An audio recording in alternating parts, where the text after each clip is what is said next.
What's up, everyone? David here with Core Confidence. And today we're talking about dating at work, the do's and the don'ts of dating at work. Right? I've worked with in the last several years tons of professionally successful guys. And this often comes up, whether the guy is, a professional in his career or a business owner. And I'm actually going to cover kind of both those scenarios because they are different depending. And so we're going to dive into all this good stuff. By the way, feel free to like, comment, and share. And I always love to hear from you guys, see engagement and interact with you guys, answer questions, stuff like that. So you can just drop in the comments below. You can say hi, all that stuff, okay? So, a lot of times, I'm just going to be working on sharing this out a little bit this time while I'm doing this. The easiest place to try to meet women is where we're, most comfortable at potentially, right? Where where women are in the nearest proximity to us, right? So a lot of times that could be, right? It really could be work. Now, the problem with that, the potential problem, of course, is that there's a lot of factors and ramifications, as you know, dating at work, right? You can get into a little bit hot water depending on how things go or which direction they go. Right. But again, our tendency is as human beings to date and mate, where's more natural and easy for us. And of course, if we are,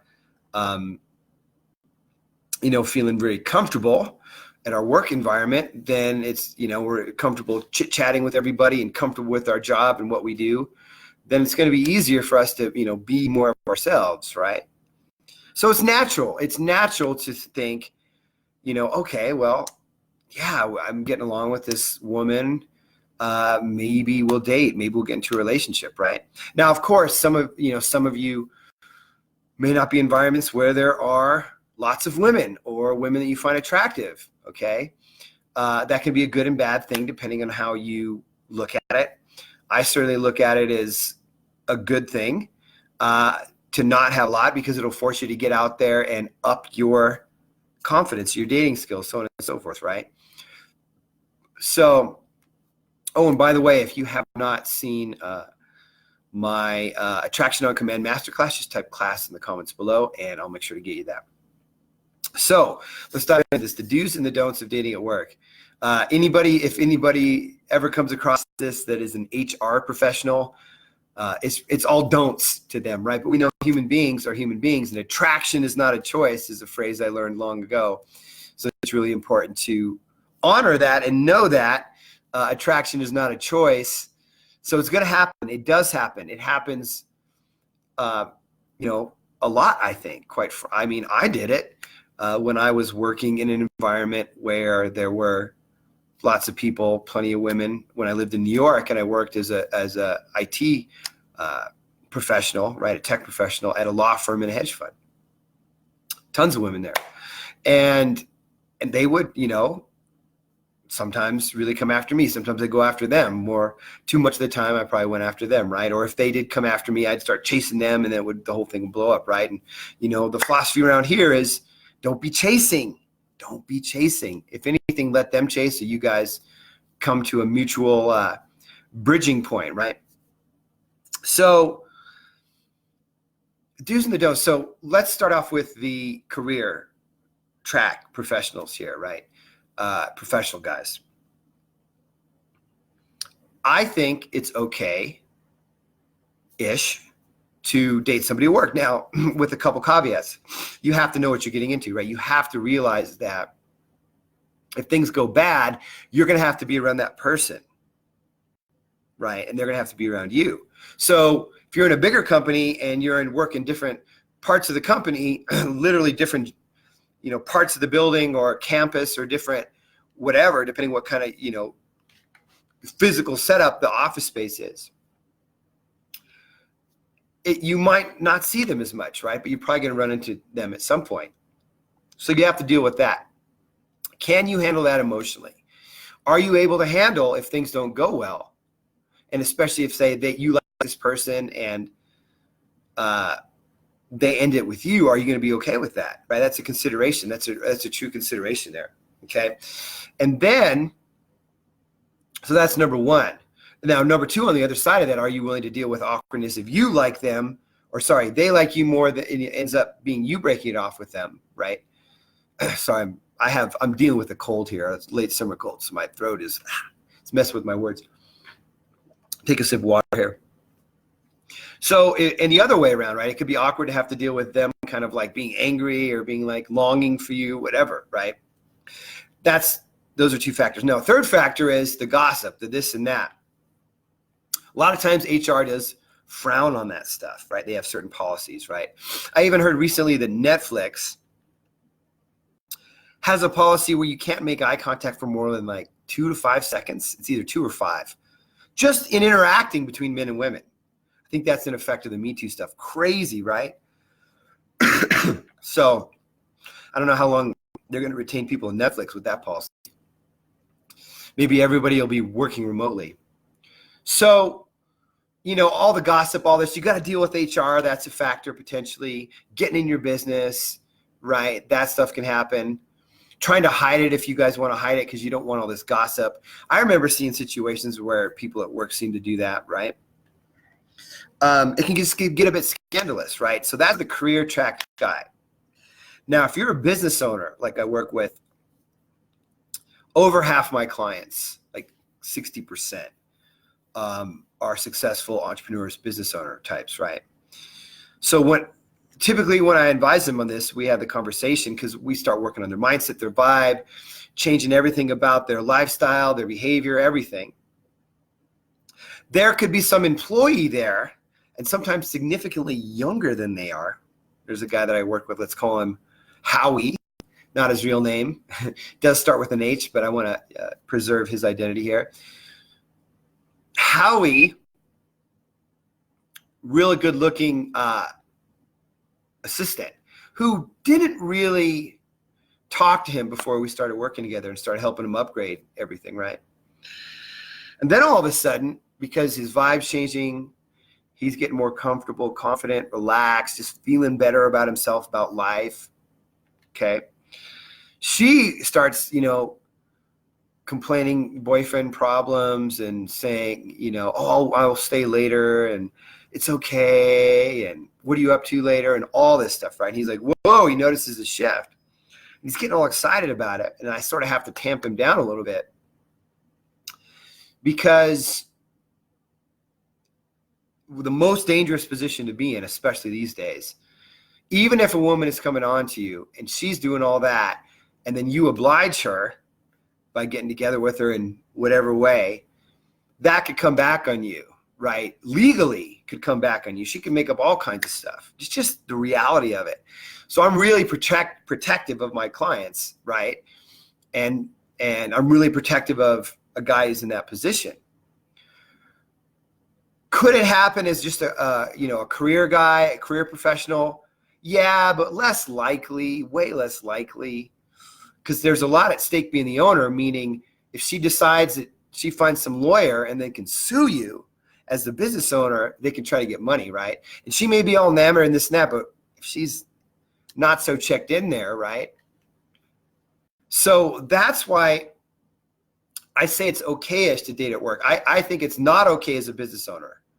It's not okay because you're mostly going to be around staff. Almost everybody's going to be your staff. Well, everybody, unless you have a co-owner who might be a woman, which is very, very rare. So no, for business owners, no dating at work, okay? Fortunately or unfortunately.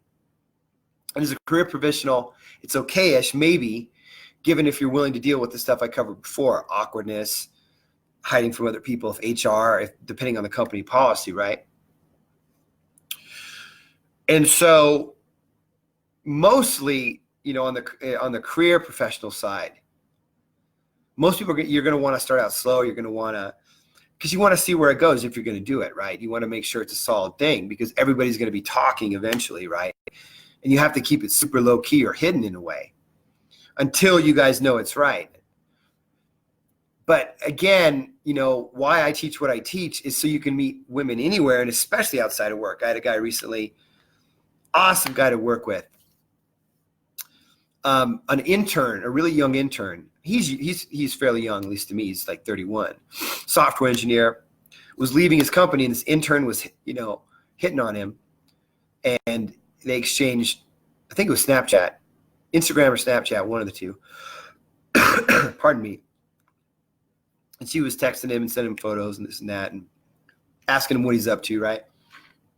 Now, that case is a little bit different because he's leaving that company.